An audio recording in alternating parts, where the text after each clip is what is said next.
Bonjour et bienvenue sur Radio Récif.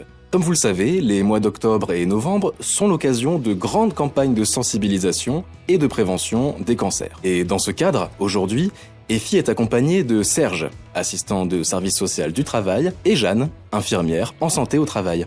Bonjour Victorien. Effectivement, Serge et Jeanne sont avec moi aujourd'hui pour évoquer la question du cancer au travail. Est-ce que vous savez que depuis plusieurs années déjà, l'Institut national du cancer s'est emparé de la question du cancer au travail, notamment au travers de la charte d'engagement Cancer et Emploi.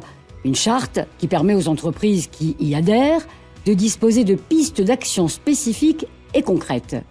Alors Jeanne, en tant qu'infirmière en santé au travail, vous pouvez peut-être nous donner des premières pistes ? Eh bien, tout d'abord, bonjour à toutes et tous et merci pour cette invitation. En effet, conjuguer maladie et activité professionnelle constitue un défi d'envergure et la prise en compte du cancer dans l'entreprise reste encore à construire.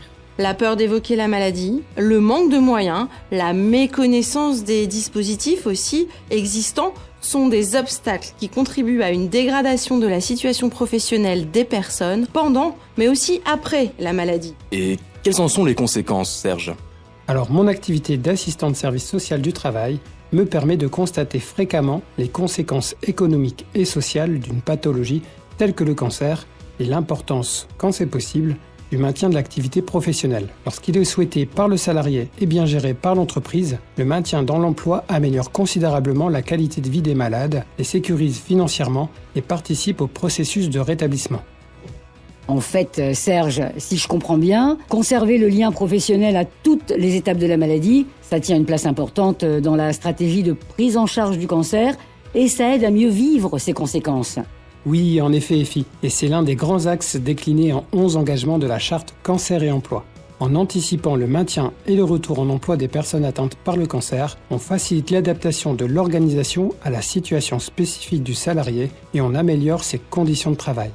Et ce qui est aussi très important, Serge, pour modifier les préjugés et le rapport à la maladie, c'est d'informer et de former toutes les personnes de l'entreprise afin d'accompagner de manière efficace les salariés touchés par le cancer. Et d'une manière générale, nous savons tous que promouvoir la santé de l'ensemble des salariés peut diminuer leur risque d'être confrontés un jour au cancer. En résumé, si vous êtes concerné directement ou indirectement, et pour vous accompagner dans vos démarches, votre assistant de service social du travail, votre infirmière en santé au travail, tout comme le médecin du travail et les services de santé au travail, sont vos interlocuteurs privilégiés. N'hésitez pas à les solliciter.